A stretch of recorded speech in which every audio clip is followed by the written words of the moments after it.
Hello everyone, Gurukul academy के YouTube channel पे आपका स्वागत है। और आप ये देख रहे होंगे साधारण ब्याज। अभी हम लोग 3 पार्ट पढ़ चुके हैं, जिसमें पहले और दूसरे पार्ट में हम लोगों ने चक्रवृद्धि ब्याज पढ़ा था, तीसरे पार्ट में भी एसआई पढ़ा था और चौथे पार्ट में हम लोग एसआई के कुछ और अच्छे क्वेश्चन पढ़ेंगे। इसके बाद हम लोग इसके मिक्स क्वेश्चन पढ़ेंगे, देन फिर इंस्टॉलमेंट पढ़ेंगे और ये चैप्टर हमारा पूरा फिनिश हो जाएगा। ठीक है, तो आज कुछ अच्छे क्वेश्चन लेकर आए हैं और कुछ ऐसे क्वेश्चन भी हैं जो पेपर में आए हुए हैं, ताकि आपको ये समझ में आए कि ये कितना इंपॉर्टेंट चैप्टर है।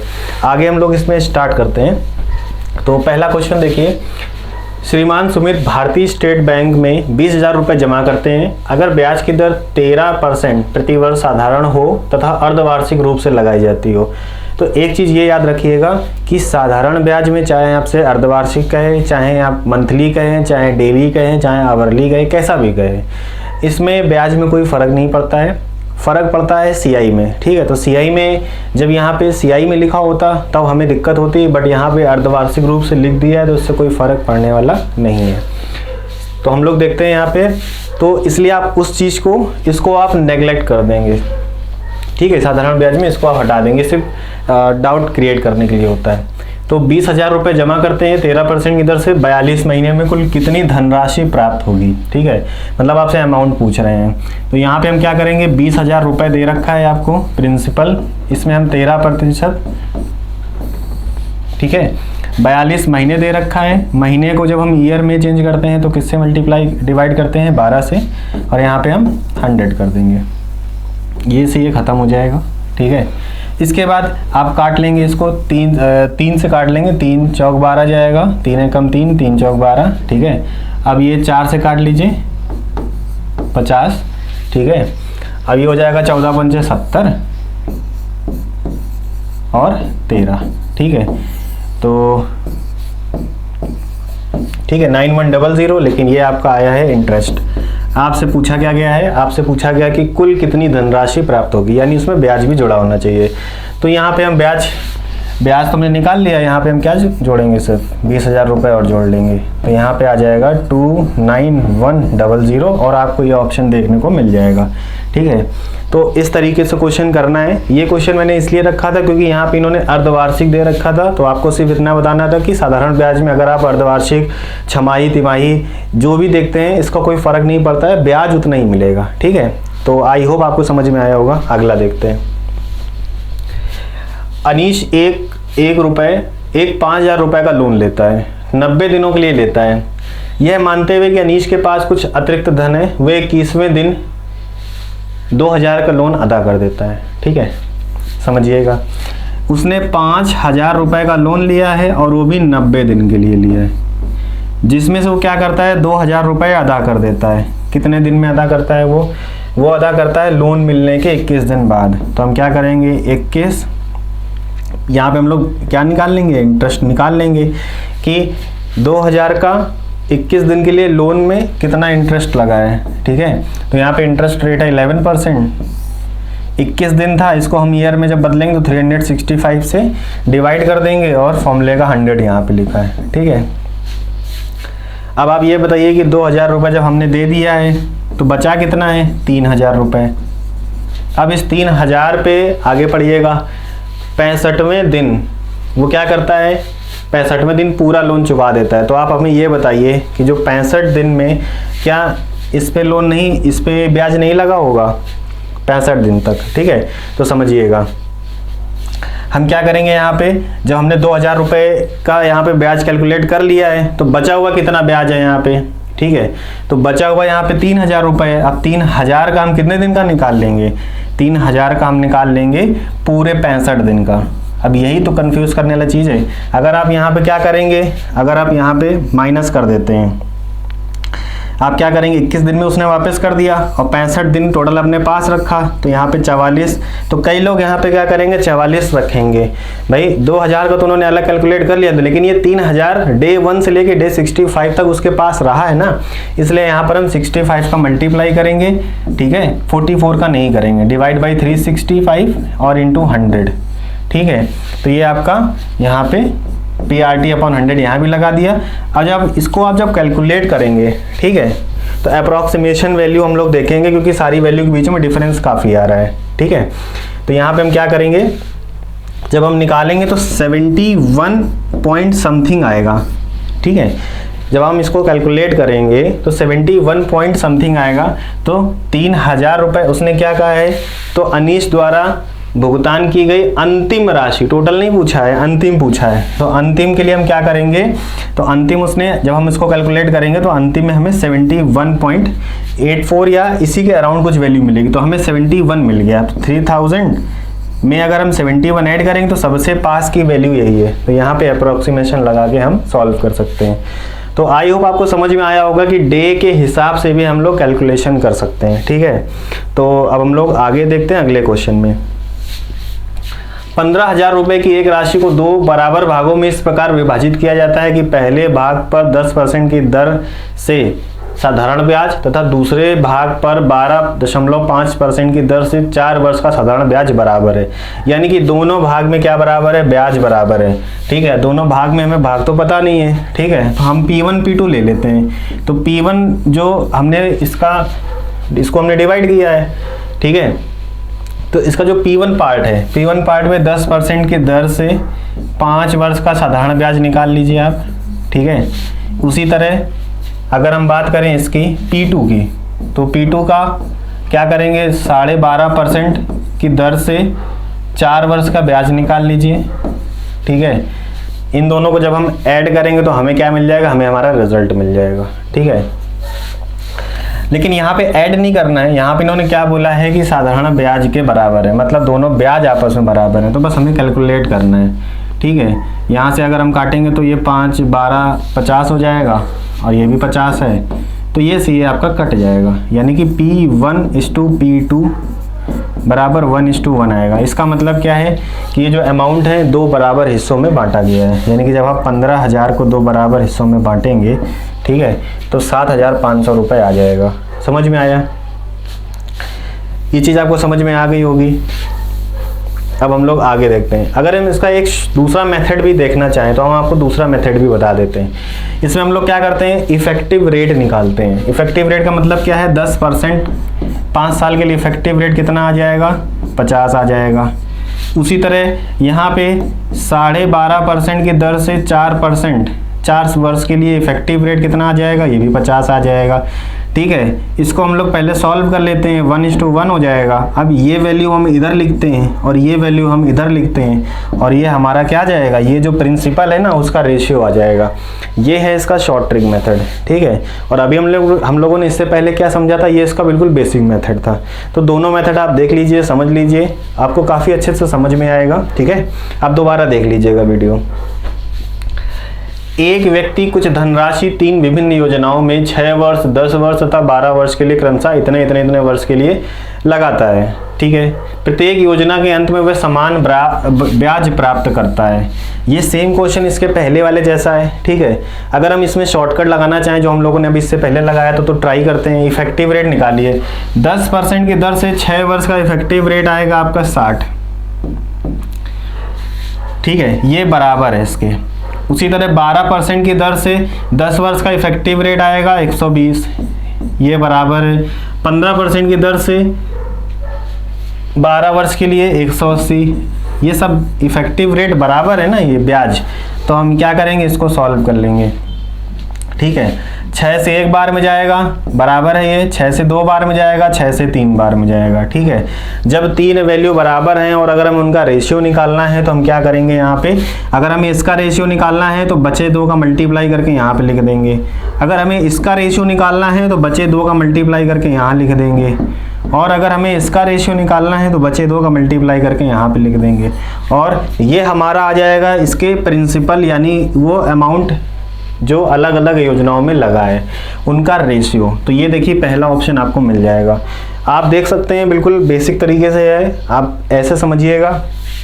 बाकी अगर आप बेसिक तरीके से करना चाहेंगे तो P1, P2, P3 आप मान लीजिएगा। और हम लोग क्या करेंगे, P1 का रेशियो, P1 का 10% की दर से 6 वर्ष में इंटरेस्ट निकालेंगे, P2 का निकालेंगे, P3 का निकालेंगे, तीनों को इक्वल करेंगे और आप यहाँ इस स्टेप तक पहुँच जाएंगे और उसके बाद आपको पता है क्या करना है। ठीक है, तो आई होप आपको समझ में आ रहा होगा। इस तरह से हम लोग करते हैं। अब हम लोग आगे बढ़ते हैं।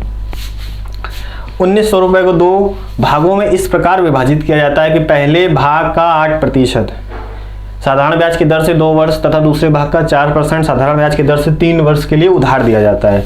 यदि दोनों भागों से प्राप्त साधारण ब्याज का अनुपात, अब इन लोगों ने यहाँ पे अनुपात तो पहले ही दे दिया है, ठीक है।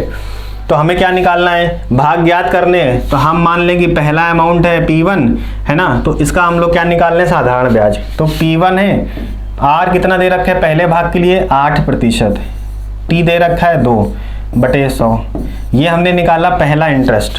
तो ये क्या कह रहे हैं कि पहले इंटरेस्ट का साधारण ब्याज मतलब पहला इंटरेस्ट अपॉन दूसरा इंटरेस्ट अगर हम निकालना चाहें P2, तो ये कितना है, ये आपका है 4% की दर से 3 वर्ष के लिए।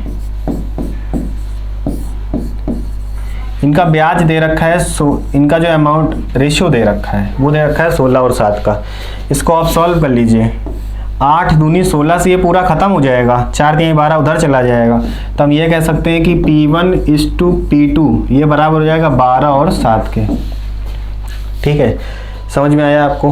तो ये तरीका है, ठीक है, ऐसे आपको क्वेश्चन करना है। अब हमें करना क्या है, 12 और 7 मिल गया ना, तो 1900 को 12 और 7 के हिसाब से जोड़ो। तो 1900 को जब हम सम करेंगे तो 19 आएगा, है ना। इसका मतलब है कि इसमें हम क्या कर दें, 19 को 100 बनाने के लिए 100 का मल्टीप्लाई कर देंगे। तो 12 में 100 का मल्टीप्लाई करके पहला भाग निकल आएगा 1200, और 7 में 100 का मल्टीप्लाई करके दूसरा भाग निकल आएगा 700। पूछा गया है 4%, 4% हमारा क्या था, 4% हमारा क्या था, दूसरा भाग था। तो दूसरे भाग के लिए ये रहा ऑप्शन। तो ऐसे क्वेश्चन करना है। आप बिल्कुल डायरेक्ट तरीके से भी कर सकते हैं, बेसिक तरीके से भी कर सकते हैं, ठीक है। शॉर्ट ट्रिक होती है वो हमारे बेसिक तरीके को एक्सप्लेन की हुई होती है। 18,600 रुपये को 3 भागों में इस प्रकार बांटा जाता है। तीनों को क्रमशः 2 वर्ष, 4 वर्ष, 5 वर्ष के लिए 10% वार्षिक ब्याज की दर से उधार दिया जाता है। तो अंत में तीनों का मिश्रधन समान हो तो प्रत्येक भाग ज्ञात कीजिए। अब यहाँ पे अभी तक हम लोगों ने क्या पढ़ा था कि ब्याज बराबर हो, यहाँ पे क्या है, यहाँ पे मिश्रधन बराबर है, ठीक है। तो यहाँ पे हमें क्या बराबर मिल गया, मिश्रधन। तो हम पहले मिश्रधन निकालेंगे। तो ये बताइए 10% की दर से 2 वर्ष का 20% इफेक्टिव रेट हो गया, ठीक है। ये बराबर किसके है, 10% की दर से 4 वर्ष के लिए यानी 40 के, और ये बराबर किसके है, 50 के। ये 50 के से आया, 5 वर्ष के लिए 10%। लेकिन हमें क्वेश्चन में क्या दे रखा है, हमें क्वेश्चन में ये दे रखा है कि दोनों का मिश्रधन बराबर है। लेकिन हमने क्या ब्याज बराबर कर दिया है, तो ब्याज नहीं करना था। मिश्रधन क्या करेंगे, कैसे निकालेंगे, तो हम 100 जोड़ देंगे क्योंकि ये सारी वैल्यू 100 पे है, ठीक है। तो यहाँ पे हो जाएगा ये 120, 140, 150। 0 से आप 0 खत्म कर दीजिए, ठीक है। तो ये बराबर आ गया है, मिश्रधन का मतलब मिश्रधन आ गया। अभी मिश्रधन क्या हम करेंगे, इसका रेशियो निकालेंगे, ठीक है। तो रेशियो निकाल लीजिए। कैसे निकालेंगे, हमने बताया था यहाँ पे कि इसका अगर निकालना है तो इन दोनों का मल्टीप्लाई, ठीक है, 15 × 14। फिर उसी तरह अगर हमें इसका निकालना है तो हम क्या करेंगे, 12 × 15। और अगर हमें इसका निकालना है तब हम क्या करेंगे, 12 × 14 का। अब सिंपली क्या करेंगे, काट लेंगे। क्यों, क्योंकि ये कटेगा, ठीक है। काट के देखते हैं, ये 3 से जाएगा 5 बार में, ये 3 से जाएगा 4 बार में, ये 3 से जाएगा 4 बार में, ठीक है। अब यहाँ पे अगर हम देखें तो 2 से कट जाएगा 7 बार में, 2 से कटेगा 2 बार में, ये भी 2 बार में। तो ये 28 हो जाएगा, ये आपका 30 हो जाएगा, ये 35 हो जाएगा, ठीक है। अब जब इसको आप ऐड करेंगे तब देखिए कितना आ जाएगा, ठीक है। 8 5 13, 3 और 3 3 6 3 9, 93 आ गया। अब ये 93 बराबर किसके है, क्योंकि ये हमारा अमाउंट आ गया, ये बराबर है 18600 के। तो एक बराबर किसके हो जाएगा, 200 के। हमें क्या निकालना है, हमें तीनों भाग निकालने हैं, यानी कि 200 गुना है ना, तो ये 7000 हो जाएगा, ठीक है। ये 6000 हो जाएगा। तो 7 और 6 पहले कहीं दिख रहा है, ये दिख गया। तो ये हमारा ऑप्शन हो गया। तो आपको समझ में आ रहा होगा, कुछ ये तरीके होते हैं करने के लिए। क्वेश्चन चाहे जितना बड़ा दिया हो आप आराम से कर सकते हैं। आगे देखते हैं। ए ने x% वार्षिक ब्याज की दर से P और B ने y% वार्षिक ब्याज की दर से Q एक ही समय पर साधारण ब्याज उधार ली। कितने वर्षों बाद ये राशि बराबर हो जाएंगी। यानी कि हमें बेसिकली ये तो सब वर्ष दिए हैं ना, तो हमें वर्ष ही निकालना है, ठीक है। तो यहाँ पे हम क्या करेंगे, ए ने x% की दर से P रुपए पर, तो P x% की दर से कितना निकालना है, कितने समय के लिए, तो मान लिया t समय के लिए, ठीक है। ये तो हमारा ब्याज आया, बट ये उनके ऋण बराबर कर रहे हैं, यानी उसमें मिश्रधन भी होगा तो p प्लस और कर देंगे, ठीक है। सिमिलरली हम यहाँ पर भी वही करेंगे, q ये हमारा मूलधन है, मूलधन में हम ब्याज और जोड़ देंगे तो q यहाँ पे y% है, t डिवाइडेड बाई 100। अब हम क्या करेंगे,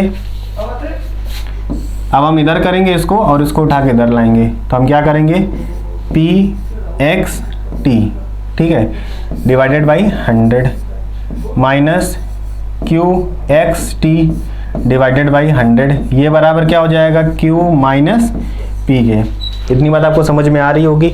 अब हम क्या कर सकते हैं, यहाँ से हमें t निकालना है तो हम यहाँ से t कॉमन कर लेंगे, तो t बराबर क्या आ जाएगा, यहाँ से हमने t कॉमन कर लिया तो अंदर क्या बचेगा, तो यहाँ पे अंदर बचेगा px t/100 कॉमन अगर कर लें तो माइनस qy हो जाएगा ये, ठीक है, qy, क्योंकि यहाँ पे इन्होंने y दे रखा है।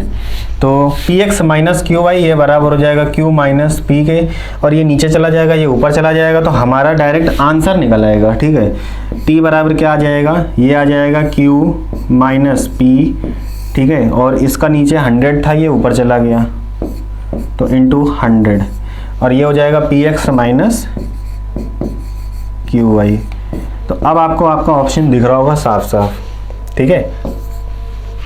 तो ये बिल्कुल बेसिक क्वेश्चन था, आया हुआ क्वेश्चन है, अच्छा लग रहा होगा आपको। एक पिता अपनी दो बेटियों जिनकी उम्र 8.5 वर्ष और 16 वर्ष है, ठीक है, के बीच 35 लाख रुपए, ये काफ़ी मोस्ट इंपॉर्टेंट टाइप है, याद रखिएगा, अच्छे से देखिएगा। तो 35 लाख रुपए को इन दोनों के बीच में इस तरह बांटता है कि दोनों जब 21 साल के हो जाते हैं अपनी अपनी एज पे, जब 21 साल के होते हैं तो 10% की दर से दोनों को समान क्या मिलता है, समान पैसा प्राप्त मिलता है, ठीक है, यानी कि दोनों को सेम राशि प्राप्त होती है। समझ में आया। तो सेम राशि कब मिलेगी, जब दोनों का अमाउंट सेम हो जाएगा। तो हम लोग देखते हैं आगे। 8.5 वर्ष है, अब ये बताइए 8.5 वर्ष को 21 साल होने में क्या 12.5 साल नहीं लगेंगे? 16 साल को 21 साल होने में क्या 5 साल नहीं लगेंगे? इसका मतलब है कि जो इसका यहाँ पे इन्होंने 35 लाख में जो इसका हिस्सा है उसको अगर हम 12.5% की दर से निकालेंगे, ठीक है, ब्याज जोड़ देंगे तो हमारा जो अमाउंट आएगा A1 वो बराबर इसके अमाउंट के होगा जो इसको हिस्सा दिया गया होगा 5 साल के लिए 10% वार्षिक ब्याज की दर से। तो ये दोनों हिस्से बराबर होंगे, ठीक है। तो हम क्या करेंगे, हम लोगों ने अभी इससे पहले क्वेश्चन में 2-3 क्वेश्चन पहले एक चीज़ देखी थी जिसमें हम लोग क्या करते थे कि रेशियो बराबर दे रखा तो वो बराबर रखते थे इफेक्टिव रेट निकाल के। तो इसका इफेक्टिव रेट कितना है, 8.5 है तो 12.5 साल लगेंगे और 12.5 साल 10% की दर से, ठीक है। तो ये कितना आ जाएगा आपका 125 इफेक्टिव रेट। अगर हम निकालें दूसरा जो 5 साल जिसको लगेगा और यहाँ पे 10 साल के लिए 10% की दर से इसको भी निकाल लेंगे तो ये 50 आ जाएगा। लेकिन दोनों का बराबर क्या है, ब्याज नहीं बराबर है, दोनों का बराबर है प्रिंसिपल, सॉरी दोनों का अमाउंट बराबर है। तो हम क्या करेंगे, क्योंकि 100 पे है तो इनको हम 100 से ऐड कर देंगे तो 225 हो जाएगा और इसको जब हम 100 से ऐड करेंगे तो 150 हो जाएगा। अब ये 2 से काटेंगे तो 9 बार, 25 से काटेंगे तो 9 बार जाएगा, 25 से ये 6 बार में जाएगा तो ये 3 से 3 बार में जाएगा, 3 से 2 बार में। तो जो अमाउंट है, ठीक है, वो 3:2 में नहीं बटेगा। मैंने बताया था कि उसको हम लोग ऐसे इन्वर्स कर लेते हैं, ठीक है। तो 2:3 में बटेगा। कॉमन सेंस की भी बात है कि जो कम टाइम लेगा उसको ज़्यादा पैसा ही देना पड़ेगा, तभी तो उसको वो ब्याज बराबर हो पाएगा। इसको कम रुपए दिया गया होगा, ठीक है, क्योंकि इसके पास टाइम ज़्यादा है। ब्याज की दर जब सेम है तो रुपए कम दिया गया होगा, तो इसको 2 हिस्सा दिया गया, इसको 3 हिस्सा दिया गया है, ठीक है। तो आप ये देखिए, कह रहे हैं कि ये बताइए कि बड़ी बेटी का धनराशि क्या है। तो ये बताइए कि 5 जो इसमें हिस्सा 5 है वो एक्चुअल कितने के बराबर है, 35 लाख के बराबर है। तो 1 बराबर हो जाएगा 7 लाख के, तो 3 बराबर हो जाएगा 21 लाख के। बड़ी बेटी का हिस्सा कितना, 21 लाख रुपए है। समझ में आया। बिल्कुल शॉर्ट ट्रिक है, आप चाहें तो बेसिक से भी कर सकते हैं समझने के लिए, ठीक है। तो आपको मैं बस क्वेश्चन के टाइप्स दिखा रहा हूँ कि CI में भी अच्छे क्वेश्चन आते हैं और SI में भी आपको बहुत अच्छे क्वेश्चन देखने को मिलते हैं। अगर आपको तरीके पता हैं तो आप 10-12 सेकेंड 15 सेकेंड में क्वेश्चन ख़त्म कर सकते हैं। तरीके नहीं पता है तो आप घंटों लगे रहेंगे। किसी पूंजी पर 4 वर्ष के लिए 2.5 वर्ष वार्षिक ब्याज की दर से साधारण ब्याज और उसी पूंजी पर उतने ही समय के लिए, समय सेम है, दोनों का सिर्फ रेट चेंज हुआ है, ठीक है। तो कह रहे हैं कि पूंजी कितनी होगी। तो यहाँ पे टाइम सेम रखा है इन लोगों ने, ठीक है, पूंजी का डिफरेंस रख दिया है। तो यहाँ पे देखिए, यहाँ पे 3% है और यहाँ पे 2.5% है, तो दोनों में कितने परसेंट का अंतर आया है, ठीक है। इफेक्टिव रेट निकाल लीजिए, पहले इसका इफेक्टिव रेट आप निकालिए, कितना आएगा, तो 2.5 का 4 कितना हो जाएगा, 10, ठीक है। 10% इफेक्टिव रेट आया, मतलब 4 साल में उसी अमाउंट का 10% और 4 साल में 3% की दर से वो 12% हो जाएगा। तो डिफरेंस कितने का आ रहा है, 2 का। जो 2% का डिफरेंस है, क्या वो 60 के बराबर है, बिल्कुल बराबर है। तो 1% का डिफरेंस क्या 30 के बराबर है, ठीक है। समझ में आ रहा होगा, बहुत बेसिक क्वेश्चन है। तो क्या 100% 3000 के बराबर हो जाएगा, और आपको आपका आंसर भी दिख रहा होगा, देखिए। तो ये चीज़ें हैं। इफेक्टिव रेट एक ऐसा कॉन्सेप्ट है जो CI/SI दोनों में बहुत अच्छे से वर्क करता है। आगे देखते हैं। गौरव और रोहन ने समान ब्याज पर क्रमशः 6% और 7% प्रतिवर्ष की दर से धन निवेश किया। 2 वर्ष के अंत में उनको इतना रुपए मिला। अब यहाँ अगर क्वेश्चन खत्म हो जाता तो बहुत इजी क्वेश्चन था, बट यहाँ पे इन्होंने एक ट्विस्ट दे दिया कि गौरव प्रारंभिक जितना निवेश करता है उसका 1/4 भाग रोहन के इतने भाग के बराबर है, यानी इन दोनों के बीच का इन्होंने रेशियो दे रखा है। तो गौरव का जो भी उसने लगाया उसका 1/4 भाग ये बराबर है रोहन ने जो लगाया ये उसके किसके बराबर है, 5वें हिस्से के बराबर है। तो ये बताइए कि गौरव और रोहन के धन लगाए गए धन का रेशियो कितना हो जाएगा, 4 और 5 का हो जाएगा। तो अब आपको P पता चल गया कि गौरव का जो P है वो 4x मान लीजिए, इसका आपको 5x पता चल गया। तो अब आप बेसिक बिल्कुल तरीका हो गया कि 6% की दर से 2 वर्ष का इतने रुपए पर जो ब्याज होगा, ठीक है, और 7% की दर से 2 वर्ष का इतने रुपए पर जो ब्याज होगा, उन दोनों को जब ऐड करेंगे तो इसके बराबर हो गया। बिल्कुल बेसिक क्वेश्चन हो गया। तो इफेक्टिव रेट निकाल लीजिए, ये हो जाएगा 12%, ठीक है, 12। तो यहाँ पे हम क्या करेंगे, 4x इंटू 12% डिवाइडेड बाई 100, ठीक है, और ये आपका हो जाएगा 14%। तो ये हो जाएगा 5x plus 14% into 14% divide by 100, ये बराबर किसको हो जाएगा, 35400 के, ठीक है। तो 35400 मैंने क्यों कहा, क्योंकि यहाँ से ये कॉमन करके उधर भेज देंगे, ठीक है। अब इसको सॉल्व कर लेते हैं। तो आप देखेंगे तो 12 चौक 48 और 14 पंचे 70, तो 48 और 70 कितना हो जाएगा आपका 118 के। तो 118x ये बराबर किसके हो जाएगा, 35400 के, है ना। तो ये देखेंगे ये एक बार में जाएगा, ये 3 बार में, तो x की वैल्यू हो जाएगी 300। अब x अगर हमारा 300 आ गया है तो हमें क्या निकालना है, निवेश किए गए कुल धन कितना है, 9x है ना। तो इसमें हम 9 का मल्टीप्लाई कर देंगे, तो जब 9 का मल्टीप्लाई करेंगे तो 2700 आपका आंसर आ जाएगा। 2700 ये दे रखा है। अब आप देखिए कितना बेसिक सा क्वेश्चन हो गया, इतना बड़ा क्वेश्चन लिखा है, अगर आप ध्यान से पढ़ेंगे तो आराम से ये क्वेश्चन कर ले जाएंगे, ठीक है। अब हम लोग आगे देखते हैं। तो समझ में आ रहा होगा आपको कि CI में भी अच्छे क्वेश्चन होते हैं और SI में भी अच्छे क्वेश्चन होते हैं। SI को सब लोग स्किप करते हैं। अंकुर 8% साधारण ब्याज की दर से कुछ धनराशि मेगा से उधार लेता है। अब ये क्वेश्चन देखिएगा कितना बड़ा क्वेश्चन दे रखा है ना, पढ़ने में ही टाइम लग रहा है। और दुगनी धनराशि 9% की साधारण ब्याज की दर से हर्षिता से उधार लेता है, और कुछ और धनराशि मिला गया, मतलब उसके पास भी कुछ पैसा होगा, वो उसने मिलाया और उसने शालिनी को दे दिया 10% साधारण ब्याज की दर से उधार। और कह रहे हैं कि एक वर्ष के अंत में, मतलब 1 वर्ष के लिए उसको 1400 रुपये का लाभ होता है। मतलब उसने जितना जिससे लिया था विद इंटरेस्ट वापस कर दिया, तब उसके पास इतना अमाउंट बचा, ठीक है।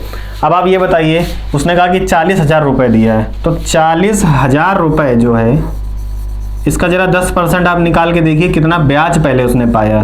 तो यहाँ पे 10% निकालने का तरीका मैंने बताया था कि एक 0 गायब कर दीजिए बस। तो 4000 रुपये मिला। अब 4000 रुपये में उसको लाभ कितना हुआ, 1400 लाभ हुआ। इसका मतलब जो 2600 है ये उसने ब्याज के रूप में दिया, बात समझ में आ गई? यानी जो इससे ब्याज लिया, इससे जो उधार लिया और इससे जो उधार लिया, इनका ब्याज मिला के 2600 है। तो अब आपका क्वेश्चन जो है वो ये है कि 2600 रुपये ब्याज दे रखा है, ठीक है। तो हम क्या करेंगे, बहुत बेसिक तरीके से अगर हम इसको x मान लें, है ना, तो अंकुर ने x रुपये लिया 8% की दर से 1 वर्ष के लिए, और किसी और से, किससे लिया था, मेघा से, 2x 9% की दर से 1 वर्ष के लिए। इनको जब आप ऐड करेंगे और ये दोनों बराबर किसके हो जाएंगे, 2600 के। अभी हम लोगों ने देखा 2600, तो यहाँ से हम क्या करेंगे, ये 100 उठा के उधर ले जाएंगे और इनको जब हम ऐड करेंगे तो 8 और 9 दूनी 18, 8 26, तो 26x ये बराबर हो जाएगा 2600 इंटू 100 के। तो क्या x बराबर 10,000 नहीं आ जाएगा? अब 10,000 जब आ गया है तो क्या कह रहे हैं कि बताओ अंकुर ने मेघा से कितना रुपए लिया था, अंकुर ने, ठीक है, मेघा से कितना रुपए लिया था, तो मेघा से उसने कितना रुपए लिया था, हर्षिता से दुगना लिया था, तो मेघा से उसने लिया था 10,000 रुपए और हर्षिता से लिया था 20,000, तो ये आपका ऑप्शन 10,000 है। समझ में आ रहा होगा आपको? इतना बड़ा क्वेश्चन था और सोल्यूशन इतना बड़ा, बिल्कुल बेसिक क्वेश्चन था, ठीक है। तो आप समझिएगा CI और SI दोनों ही इंपॉर्टेंट वैल्यू रखते हैं। अरुण ने जयंत से कुछ धनराशि उधार ली 4 वर्ष पहले, 4 वर्षों के लिए साधारण ब्याज 8% और अगले 6 के लिए 10% और उसके बाद के वर्षों के लिए, उसके बाद के वर्षों का अभी पता नहीं है, 12% वार्षिक ब्याज था।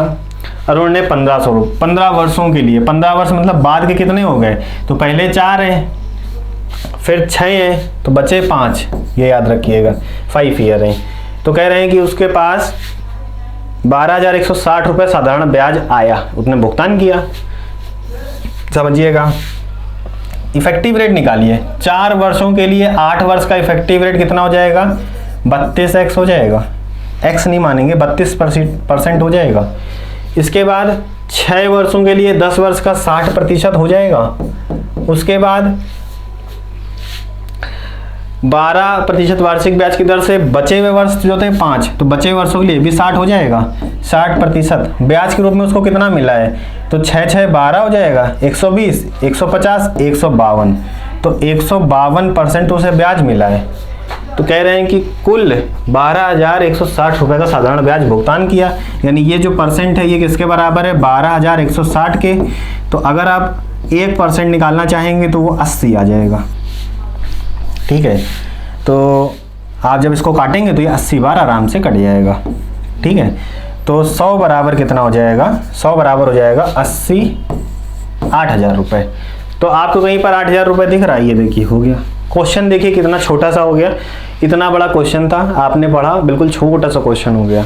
तो इसीलिए आपको कैलकुलेशन भी इजी रखनी है अपनी, ठीक है। कैलकुलेशन पे बहुत ज़्यादा वर्क कीजिए क्योंकि वही आपका टाइम बचाएगा।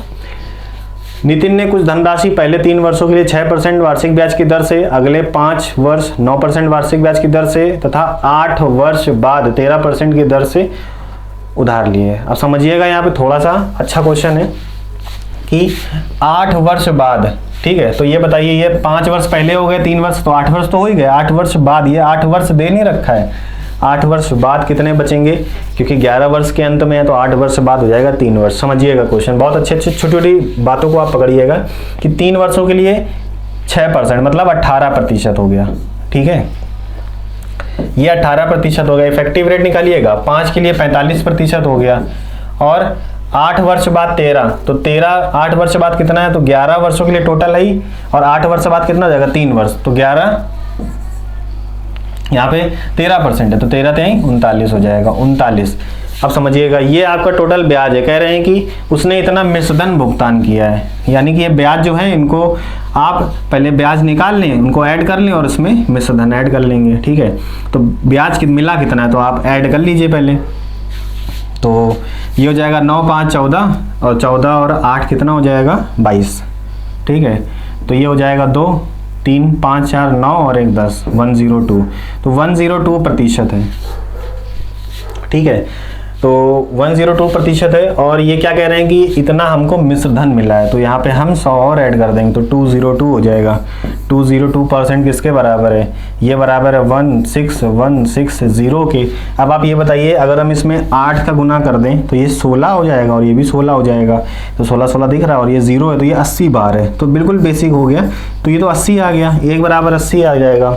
1 बराबर 80 आ गया तो क्या करें, उधार ली गई धनराशि तो हमने 100 तो उधार ली थी, तो 100 बराबर कितना आ जाएगा? 8000। तो ये आपका आंसर है। तो आप देख पा रहे होंगे बिल्कुल हल्के में क्वेश्चन हो रहे हैं क्योंकि आपने कॉन्सेप्ट पकड़ लिया है। ठीक है, आगे देखते हैं। अनिल ने 8% और 7% की साधारण ब्याज की दर से ब्याज पे 2 समान धनराशि उधार ली। ठीक है, अगर पहली धनराशि दूसरी धनराशि के सापेक्ष 6 महीने पहले ले ली जाती, अनिल का प्रत्येक भाग इतने रुपए प्राप्त होता। समझिएगा क्वेश्चन। कह रहे हैं कि 8% की दर से 8% की दर से हमने मान लिया कि टी समय के लिए धनराशि ली है।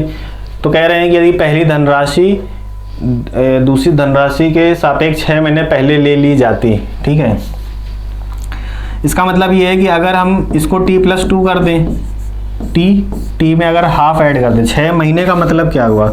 6 मंथ का मतलब 1/2 हुआ, 1/2 ईयर है ना। तो ये t + 1/2 ईयर है, तो इससे आधा साल पहले आ जाओ तो ये t ईयर के लिए हो गया। ठीक है, अगर ऐसा करते तो क्या होता? तो प्रत्येक भाग तो अनिल को प्रत्येक भाग में इतना रुपए धन प्राप्त होता। मूलधन ज्ञात कीजिए। अब आप ये बताइए कि धनराशि भी समान है यहाँ पे। ठीक है, मतलब यानी कि P भी बराबर है ना। और अगर A भी बराबर हो जाए तो किसी में अगर A बराबर है P बराबर है तो क्या ये बताइए उनका इंटरेस्ट भी तो बराबर होगा। 2 धनराशि हैं जो समान रेट पे दी जा रही हैं और कह रहे हैं कि समान पैसा भी मिल रहा है, इसका मतलब उसमें समान ब्याज भी तो ऐड हो रहा होगा। इसका मतलब ये हुआ कि दोनों का ब्याज बराबर है, यानी कि इंटरेस्ट बराबर हो गया। तो आप इंटरेस्ट बराबर कर दीजिए, इफेक्टिव रेट निकालिए, धनराशि समान है तो पी को मानने की जरूरत ही नहीं है। ये हो जाएगा 8t/100, ये बराबर किसके हो जाएगा? 7t + 1/2/100। ये से ये खत्म हो जाएगा, सॉल्व कर लेंगे तो ये हो जाएगा t बराबर कितना हो जाएगा? 7/2, 3.5 साल। 3.5 साल के लिए समय आ गया, 3.5 साल के लिए। तो अब आप इफेक्टिव रेट निकालिए। इफेक्टिव रेट कैसे निकालते थे? इनका मल्टीप्लाई कर देते थे। तो इसका जब मल्टीप्लाई करेंगे तो कितना आ जाएगा? ये 28 आ जाएगा। और जब इसका और इसका मल्टीप्लाई करेंगे, ठीक है, तो इसका जब आप मल्टीप्लाई करेंगे 7% × 7/2, ठीक है, तो t है क्योंकि हमारा यहाँ पे हम पहले इसकी t की वैल्यू पुट कर दें तो 7.5 साल है, मतलब ये 3.5 है। समझिएगा 3.5 है, 3.5 में ये आधा जोड़ देंगे तो ये 4 हो जाएगा, मतलब यहाँ पे समय जो है 4 साल है। तो 7 चौक ये भी कितना हो जाएगा? यहाँ पे 28 हो जाएगा। ठीक है, तो 7 × ये है ना इफेक्टिव रेट, अगर आप निकालेंगे तो ये आधा, और हमने ये t निकाला कितना? 7/2, मतलब 3.5 + 1 + 0.5 4, तो ये हो जाएगा 4। 28 दूनी कितना हो जाएगा? 56। ठीक है, अब आप ये समझिएगा। ठीक है, तो यहाँ पे हमारा आ गया 56। फिर से आप एक बार समझ लीजिए चाहे तो। हमने किया क्या, कह रहे हैं कि ये 8% की दर से t समय के लिए हमने लिया और ये 7% की दर से t + 1/2। ये कहाँ से आया? ये इन्होंने कहा था कि अगर पहली धनराशि दूसरी धनराशि के सापेक्ष 6 महीने पहले ले ली जाती तो प्रत्येक भाग से हमें इतना रुपए मिलता। समझिएगा। ठीक है, तो हमने किया क्या है? हमने ये किया है कि इसका हम लोगों ने ब्याज निकाला। ब्याज बराबर कैसे आया? तो ब्याज बराबर ऐसे आया कि यहाँ पे आप बताइए कि समान धनराशि ली भी गई है और अमाउंट भी इक्वल हो रहा है। इसका मतलब जो इंटरेस्ट ऐड किया गया होगा वो भी तो इक्वल होगा। तो वही हमने यहाँ पे किया, इंटरेस्ट बराबर कर दिया। जब हमने इंटरेस्ट बराबर किया, सॉल्व किया, तो यहाँ पे क्या आ गया? ये उठ के इधर आ जाएगा, मल्टीप्लाई होकर 80 - 70 t हो जाएगा, और ये 7 × 1/2 मतलब 7/2 आ जाएगा। तो ये 3.5 ईयर आ गया। इतना समझ में आया? इसके बाद आप देखिए हम क्या करेंगे। तो कह रहे हैं कि अनिल का प्रत्येक भाग से इतना रुपए मिलता है। ठीक है, तो हम प्रत्येक भाग का क्या निकाल लें? ब्याज निकाल लें। तो यहाँ पे हमने टी की वैल्यू यहाँ पुट कर देंगे। ये हमारा इफेक्टिव रेट था। इफेक्टिव रेट निकालिए तो 8t, और t कितना है? 7/2 है। इसका मतलब ये हो जाएगा 4, और ये हो जाएगा 28। ठीक है, इतनी बात समझ में आई, ये 28% आ गया।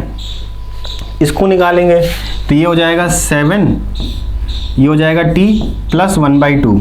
तो यहाँ पे t तो हमने निकाल लिया है ना, 7/2, ठीक है, प्लस 1/2। तो ये कितना हो जाएगा, 7/2 प्लस 1/2 4 आ गया। तो 4 × 7, तो 7 × 4 कितना हो जाएगा, 48 हो जाएगा। दोनों से हमें रेट तो समान मिल रहा है ना। अब आप ये बताइए, तो ये 128 हो जाएगा। अब ये बताइए कि क्या हम इसमें 100 जोड़ सकते हैं? ये तो प्रत्येक भाग है ना, ये तो प्रत्येक भाग है। तो प्रत्येक भाग मतलब एक आपने देखा इधर से भी 28 आया, इधर से भी 28 आया, इसका मतलब हमारी वैल्यू सही है। तो यहाँ पे हमें 128 कैसे आ गया, तो हमारा ये हमने ऐड किया था तो हमारा 128 आ गया। ये 128 बराबर है 256 के। तो ये कहीं ना कहीं 20 गुना है। हमें 100 निकालना है, 100 बराबर 2000 आ जाएगा।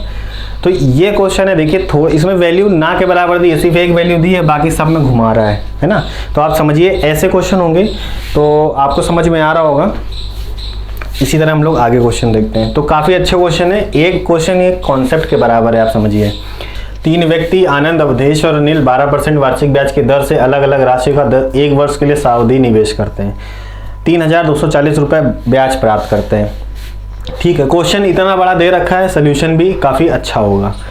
यदि अवधेश द्वारा निवेशित राशि आनंद द्वारा निवेशित राशि से 5000 रुपये ज़्यादा है, अनिल निवेशित राशि अवधेश द्वारा निवेशित राशि से 2000 रुपये अधिक है अनिल की। अब समझिएगा, यहाँ पे इन्होंने दे रखा है आनंद, अवधेश, अनिल। आनंद अगर x जमा करता है तो ये कह रहे हैं कि अवधेश द्वारा निवेशित राशि आनंद द्वारा निवेशित राशि से 5000 रुपये ज़्यादा है। और इसी तरह अनिल द्वारा, जो ये अनिल है, अनिल द्वारा निवेशित राशि अवधेश द्वारा निवेशित राशि का इतना ज़्यादा है। अवधेश ने कितना किया, इतना, इसमें 2000 और ऐड कर दीजिए तो x प्लस 2000 ऐड करेंगे तो 7000 हो जाएगा। ठीक है, अब हम इनको जब ऐड कर देंगे, क्यों ऐड करेंगे, क्योंकि टोटल यहाँ पे ब्याज दे रखा है। तो ये आपका हो जाएगा 3x प्लस 12000। अब हम इसका निकाल लेंगे क्या, ब्याज। तो ये प्रिंसिपल है, 12% वार्षिक ब्याज की दर से 1 वर्ष के लिए 3240 रुपये ब्याज है। ठीक है, अब आप इसको काट के देख लीजिएगा। तो ये 12 से काटिए आप, 12 से कितनी बार हो जाएगा, 12 दूनी 24 हो जाएगा। ठीक है, तो 6 और 2 8, 270 हो जाएगा। तो यहाँ पे आप इसको जब उधर ले जाएंगे तो 3x प्लस 12000, ये किसके बराबर हो जाएगा, 27000 के। अब 12000 आप इससे घटा दीजिए। ठीक है, तो 0 0 0 हो जाएगा, ये 5 हो जाएगा, ये 15000, 3 से जाएगा 5000 आ जाएगा। ठीक है, यानी x की वैल्यू आ गई आपकी 5000। जब 5000 आ गई है तो अवधेश ने कितने रुपए, अवधेश कहाँ पे है ये, तो 5000 रुपये तो ब्याज, मतलब टोटल हमारा जो अवधेश है, सॉरी जो आनंद है, आनंद का अमाउंट कितना है 5000, और अवधेश ने उसमें 5000 और ऐड करके डाला तो टोटल कितना हो जाएगा 10000। तो इस तरह से ये क्वेश्चन होगा। ठीक है, तो इतना बड़ा क्वेश्चन है, अगर आप समझ पाएंगे तो बहुत अच्छे से हो जाएगा। ठीक है, आई होप आपको सारी चीज़ समझ में आ रही होंगी। अब हम लोग आगे बढ़ते हैं। लिखा है कि परमेश्वर ने 12000 रुपये 10% वार्षिक साधारण ब्याज की दर से निवेश किया, दूसरी राशि को 20% वार्षिक ब्याज की दर से निवेश किया। 1 वर्ष बाद कुल निवेशित राशि का साधारण ब्याज का वार्षिक दर 14% था। अब यहाँ पे आपको 3 रेट दिख रहे होंगे, एक ये और एक ओवरऑल। तो यहाँ पे अगर आपने तैयारी जब की होगी तो आपने एक चैप्टर पढ़ा होगा यहाँ पे एलिगेशन, तो यहाँ पे आपको एलिगेशन लगता दिख रहा होगा। पहचान क्या होती है, जो ओवरऑल, यहाँ पे देखिए ओवरऑल जो इन्होंने रेट दे रखा है वो 10 और 20 के बीच का है। ठीक है, यानी कि जो 12000 की धनराशि है, ये आपकी जो 12000 की धनराशि है 10% की दर से, और एक कोई और धनराशि है ये 20% की दर से जब लगाया गया है। ठीक है, तो 1 वर्ष बाद 14% निकला है टोटल ओवरऑल। तो आप क्या करेंगे, इसका इससे इधर कर देंगे, इसको इससे इधर कर देंगे, तो ये हो जाएगा आपका 14 में से 12 में से 20 में से 14 घटाएंगे तो 6 और इधर आ जाएगा 4। सॉल्व कर लेंगे 2 से, 3 और 2 का रेशियो आपका मिल जाएगा। अब ये 3 की वैल्यू है 12,000, तो कहीं ना कहीं ये कितने बराबर है, ये 400 गुना है। तो इसका जब हम 400 गुना करेंगे तो कितना आ जाएगा यहाँ पे, ठीक है। तो यहाँ पे कुल निवेशित राशि की बात कर रही है ना, तो यहाँ पे हम क्या करेंगे, इन दोनों को ऐड कर देंगे और उसका 400 गुना कर देंगे। तो 3 2 5, 5 का अगर हम 400 गुना कर दें तो 2 0 तो वैसे ही आ जाएंगे, 1 0 इधर आएगा और ये, ठीक है। तो 400 गुना यहाँ पे कितना हो जाएगा, तो यहाँ पे 400 गुना, क्योंकि ये 12,000 है ना, तो यहाँ पे 400 नहीं 4,000 गुना है, तो ये 4,000 गुना हो जाएगा और हमारा ये आंसर आ जाएगा। यहाँ पे ये 12,000 था, ठीक है, तो ये हमारा आंसर आ गया। तो आई होप आपको समझ में आ रहा होगा। चीज़ें बहुत ही क्लियर दिखने लगती हैं जब आप प्रैक्टिस करते हैं, तो आपको खुद पता लगता है कि कहाँ पे कौन सा कॉन्सेप्ट लगेगा। 4,000 रुपये की राशि 2 हिस्सों में कर्ज पे दी जाती है, एक भाग पे 8%, दूसरे भाग पे 10% और ओवरऑल वार्षिक ब्याज। देखिए, यदि वार्षिक ब्याज 352 रुपये है कुल राशि का, तो ये बताइए कि 4,000, ठीक है, कुल राशि का ब्याज इतना है। तो एक हम लोगों ने फॉर्मूला पढ़ा है पी निकालने का, ठीक है, आर निकालने का। आर कैसे निकालते थे, SI into 100 divided by P into T. ये वैल्यू आप, ये फॉर्मूले आप यहाँ पे लगाइए। तो SI कितना है 352 इंटू 100, यहाँ पे पी कितना है 4000 और यहाँ पे टी कितना दे रखा है, ठीक है। तो यहाँ पे टी की बात अगर हम कर रहे हैं तो टी यहाँ पे 1 वर्ष दे रखा है, समझ में आ रहा है। तो यहाँ पे टी 1 वर्ष दे रखा है, तो ये 1 हो जाएगा। तो ये 1 2 से ये 1 2 0 खत्म हो जाएंगे, ठीक है। और ये अगर आप देखेंगे तो 4 से चला जाएगा, 4 से कितनी बढ़ा जाएगा, 4 8 32, 4 8 32, 4 8 32, 4 से जाएगा 88 आ जाएगा, ठीक है। तो यहाँ पे आपका 88 आ रहा है, ठीक है। 88, सॉरी ये 0 भी है ना, तो 8.8 आ रहा है, तो आपका 8.8 आ रहा है, ठीक है। फिर से देख लीजिए, ये 0 रह गया था तो अच्छे से दिखा देते हैं। यहाँ पे अगर हम देखेंगे तो SI कितना है 352 दे रखा है इंटू 100 है, ठीक है। ये P दे रखा है 4000 और यहाँ पे 1 साल की बात हो रही है, ठीक है। अब हम यहाँ पे क्या निकाल रहे हैं, यहाँ पे रेट निकाल रहे हैं, क्योंकि ये रेट निकल आएगा तो हम एलिगेशन लगा पाएंगे। तो ये 1 2 0 से 1 2 0 खत्म, 4 से ये 10 बार में जाएगा, 4 से ये 88 बार में जाएगा और यहाँ पे पॉइंट लगा के 0 खत्म कर देंगे तो 8.8 आ जाएगा। इसका मतलब ओवरऑल रेट आ गई हमको। अब बताइए, एक 8% की दर से एक भाग जा रहा है, एक भाग 10% की दर से जा रहा है, ओवरऑल 8.8 घटा लीजिए 1.2 0.8, पॉइंट से पॉइंट खत्म। तो ये 12 और 8 का आ जाएगा, 4 तिहाई 12, 4 दूनी 8, 3:2। अब ये 3:2 जो आ गया, ये क्या अमाउंट का रेशियो है, टोटल अमाउंट कितना है यहाँ पे, तो हम 5 बराबर कह सकते हैं कि 5 बराबर 4000 हो जाएगा, 1 बराबर 800 हो गया। क्या पूछा गया है, कितनी धनराशि 8% वाले हिस्से को दी गई है। तो 8% कितना था, तो ये पहला ही हिस्सा 8% है, तो 3 बराबर 2400, ठीक है। समझ में आ रहा होगा। आगे देखते हैं। अगला क्वेश्चन है 1950 की एक धनराशि को आंशिक रूप से 5% और आंशिक रूप से 8% की दरों से ब्याज पर लगाई जाती है। मतलब इन्होंने रुपए उधार दिए हैं 2 अलग अलग भागों में, ठीक है। 3 वर्षों में कुल ब्याज इतना मिल रहा है, तो कुल ब्याज दे रखा है।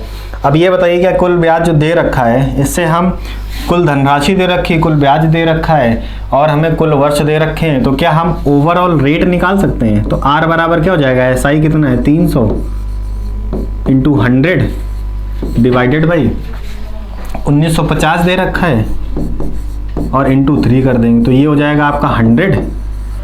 5 से काटेंगे तो 5 तिहाई 15, 5 9 45 और ये 20 हो जाएगा, ठीक है। तो 200/39 आ गया, ठीक है। ये हमारा इफेक्टिव रेट या ओवरऑल रेट आ गया। अब आपको करना क्या है, अब आपको करना क्या है, एलिगेशन लगाना है। तो एलिगेशन हम लोग लगाते हैं यहाँ पे। यहाँ पे इन्होंने क्या दे रखा है, पहला है 8%, सॉरी पहला है आपका 5%, दूसरा है 8%, ओवरऑल है 200/39, ठीक है, 200/39 समझिएगा।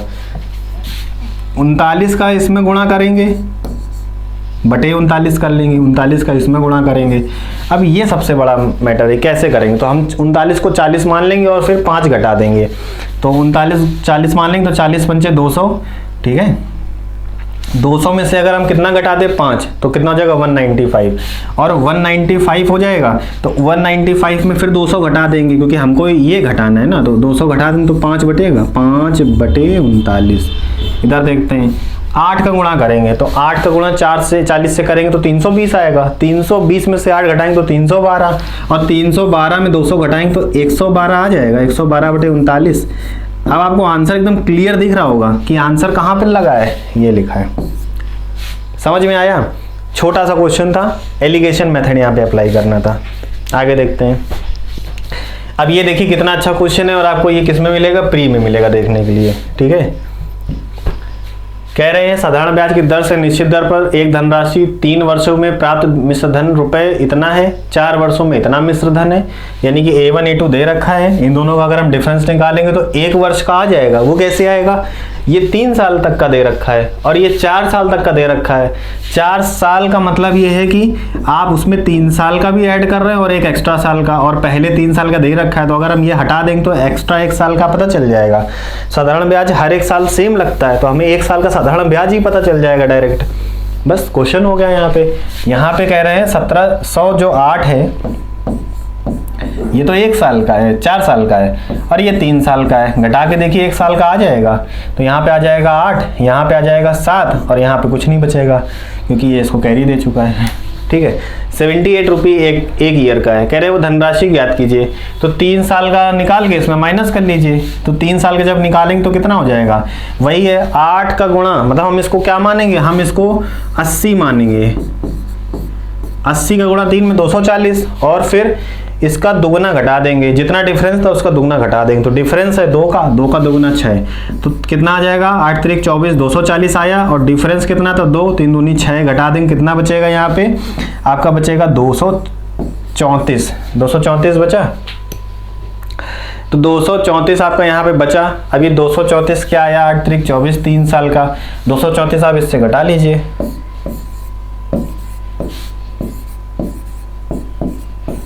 ये 6 आया, ये 9 आया, यहाँ 5 बचा। 5 में से अगर आप 2 घटाएंगे तो 3 बचेगा, और ये 1 आ जाएगा, ठीक है। समझ में आया ना? बिल्कुल बेसिक क्वेश्चन है, तो ये आपका ये आ जाएगा। बहुत इजी क्वेश्चन है, आप देखेंगे तो बहुत इजी क्वेश्चन है, और आप देखेंगे ये 2023 के सीजीएल के प्री में क्वेश्चन मिला है आपको करने के लिए। तो प्री में ऐसे लेवल आते हैं, तो अगर आप इनकी प्रैक्टिस करेंगे तो बहुत अच्छा लगेगा आपको, और आप पेपर में कर भी पाएंगे आगे। ये भी आपका सीजीएल प्री में आया हुआ है, सीजीएल प्री का क्वेश्चन है। ये देखिए कितना ईजी क्वेश्चन है। कह रहे हैं कि एक साधारण ब्याज पर कुछ राशि उधार ली जाती है और 4 वर्षों में ऋणदाता कितना दे रहा है? 4 वर्षों में 5 धनराशि लेता है तो उसका 9 लौटाता है। 9 बटे 5 का मतलब क्या है? प्रिंसिपल 5 है, अमाउंट कितना है? 9। इन दोनों का डिफरेंस जो कितना दे रखा है? 4। ये क्या है? हमारा इंटरेस्ट। सारी चीजें एक ही यहाँ पे लाइन में। ब्याज की दर क्या होगी? आपको फॉर्मूला पता है, आर बराबर कितना हो जाएगा? आर बराबर होता है एसआई कितना है? 4 × 100 डिवाइडेड बाई पी कितना है? 5 × टी कितना है? टी है 4। 4 से 4 काटेंगे, 5 से 20 बार में जाएगा, और 20 आपका ऑप्शन। देखिए इतना, ये तो मैं आपको समझाने के लिए इतना लिख रहा हूँ, वरना डायरेक्ट तो मैं ऐसा ही कर लेता यहाँ पे कि 4 दे रखा है, ठीक है, 4 दे रखा है, आराम से हो जाता। समझ में आया आपको? समझिएगा, सीजीएल प्री का क्वेश्चन है। सीजीएल प्री में आप देख सकते हैं यहाँ पे एसआई के ऐसे क्वेश्चन देखने को मिलते हैं। तो आगे देखते हैं, ये भी आपका एसएससी सीजीएल प्री 2023 में आया हुआ क्वेश्चन है। कह रहे हैं कि एक निश्चित जमा राशि पर 4.5 वार्षिक दर से 1 वर्ष में इतना रुपए ब्याज प्राप्त होता है। उसी जमा धन राशि पे 5% वार्षिक ब्याज की दर से अतिरिक्त कितना ब्याज प्राप्त होगा? अतिरिक्त की बात की है। अतिरिक्त का मतलब ये है कि 5 में 4.5 से 5 होने में कितना एक्स्ट्रा मिलेगा, समझिएगा। 4.5 वर्ष में कितना मिल रहा है? 135। पॉइंट हटाएंगे, 0 बढ़ाएंगे। 1 वर्ष मैंने 1% में कितना मिलेगा? तो यहाँ पे क्या कर देंगे, अगर हम इसको काटेंगे तो ये 1 बार में जाएगा 45, तिहाई कितना हो जाएगा? 135, 30 आ जाएगा। 1 वर्ष में आपका 30, 1% में 30। अच्छा ये बताइए 4.5 से 5 जाने में कितना प्रतिशत बढ़ा है? आधा। 1% 30 है तो आधा प्रतिशत 15 नहीं होगा? अब बताइए, एकदम ओरल क्वेश्चन है, अगर आप इसको ट्राई करेंगे तो एकदम ओरली। आपने देखा कि तीसरी लाइन में हमारा आंसर है 15 रुपए हमारा आंसर है। 1% अगर 30 रुपए है तो आधा % 15 रुपए होगा, क्योंकि इनका जो डिफरेंस है वो 0.5 है। समझ में आया? तो इस तरह से आप देख सकते हैं कि CGL प्री 2023 में आए हुए क्वेश्चन है ये, ठीक है, जो आप देख सकते हैं कि ये SI से हो रहे हैं, बहुत इजी तरीके से हो रहे हैं। तो आई होप आपको मेरी वीडियो पसंद आ रही होगी, ठीक है। ये हमारा पार्ट 4 है, इसके बाद भी और भी आपको देखने को मिलेगा, ठीक है। इसके बाद आपको इसके मिक्स क्वेश्चन देखने को मिलेंगे, फिर इंस्टॉलमेंट, एंड देन फिर ये चैप्टर आपका फिनिश हो जाएगा, ठीक है। और इसमें मैं आपको फिर दिखाऊंगा कि CGL प्री के कई सारे क्वेश्चन आपको अलग अलग देखने को मिलते हैं। तो आई होप आपको हमारा ये वीडियो पसंद आया होगा। इसी तरह के और वीडियो को देखने के लिए हमारे चैनल को सब्सक्राइब जरूर करें। Thank you for watching it.